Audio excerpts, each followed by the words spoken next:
ഇപ്പോൾ summer vacation ആണ് അല്ലേ? നിങ്ങൾക്ക് എല്ലാവർക്കും ഒരു പ്രശ്നമുണ്ട്. ഈ കുട്ടികൾ വലിയ പ്രശ്നമാണ്. എൻ്റെയൊക്കെ ചെറുപ്പകാലത്ത് എനിക്ക് ഓർമ്മയുണ്ട്, ഈ സമ്മർ വെക്കേഷൻ ആയി കഴിഞ്ഞാൽ പുറത്തേക്ക് ഇറങ്ങുക എന്നുള്ളതാണ്. കാലത്തെ പോയി പറമ്പിലും ഇവിടെയൊക്കെ പോയി കളിക്കുക, ക്രിക്കറ്റും ഫുട്ബോളും ഒക്കെ കഴിച്ച് ഒരു സന്ധ്യയാകുമ്പോൾ നടയടി എന്ന് പറയും, ഒരു അടിയും കൊണ്ടാണ് വീട്ടിലേക്ക് കയറി പോയി കുളിക്കട എന്ന് പറയുന്നത് കേൾക്കാം. പക്ഷെ ഇന്ന് കാലമൊക്കെ മാറി. ഇന്ന് നമ്മുടെ കുട്ടികൾ അഡിക്റ്റഡ് ആണ്. വേറെ ഒന്നുമല്ല, കാലത്ത് തൊട്ട് ഈ രാത്രി അല്ലെങ്കിൽ വെളുപ്പിന് വരെ ഒന്നുകിൽ ആ ഫോണിൽ കുത്തി അല്ലെങ്കിൽ ആ ലാപ്ടോപ്പിൽ നോക്കി ഇരുന്ന് ഗെയിം കളിക്കലായിരിക്കാം. പണ്ടൊക്കെ എൻ്റെയൊക്കെ ചെറുപ്പകാലത്ത് ഗോൾ എന്ന് പറഞ്ഞ് എല്ലാവരും കൂടി വന്ന് കെട്ടിപ്പിടിക്കുമ്പോൾ, ഇന്ന് ഗോൾ എന്ന് പറയുമ്പോൾ അയൽപക്കക്കാർ ഓടി വന്ന് നോക്കും, വേറൊന്നുമല്ല, ഈ ഓൺലൈനിൽ നിന്ന് ഗെയിം കളിക്കില്ല. പക്ഷെ അത് ഗോളായിരുന്നു, കുഴപ്പമില്ല, വെക്കടാ വെടിവെച്ചിടറാവനെ എന്നൊക്കെയാണ് വീടുകളിൽ അലർച്ച കേൾക്കുന്നത്. നാട്ടുകാരെ എറിയാക്കി ഇവിടെ എന്തോ വെടിവെപ്പ് നടക്കുകയാണ്. പ്രശ്നങ്ങളാണ്. ഈ അഡിക്ഷൻ നമുക്ക് കുറയ്ക്കണം. പക്ഷെ കുറയ്ക്കണമെങ്കിൽ അവർക്കൊരു ലക്ഷ്യബോധം ഉണ്ടാക്കി കൊടുക്കുക എന്നുള്ളതാണ്.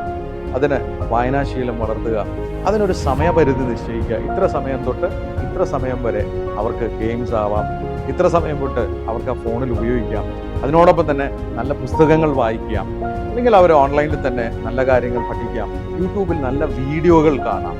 അടുത്ത വർഷം എന്ത് ചെയ്യണം, അതോടൊപ്പം ആ ടച്ച് വിട്ടു പോകാതിരിക്കാൻ പുസ്തകങ്ങളിലേക്ക് അടുത്ത വർഷത്തെ ഒരു പ്രിപ്പയർ ചെയ്യാം. പല കാര്യങ്ങൾ അവരുടെ മൈൻഡ് ഡൈവേർട്ട് വിടുക എന്നുള്ളത് മാത്രമേ നമുക്കതിന് ഓപ്ഷൻ ഉള്ളൂ.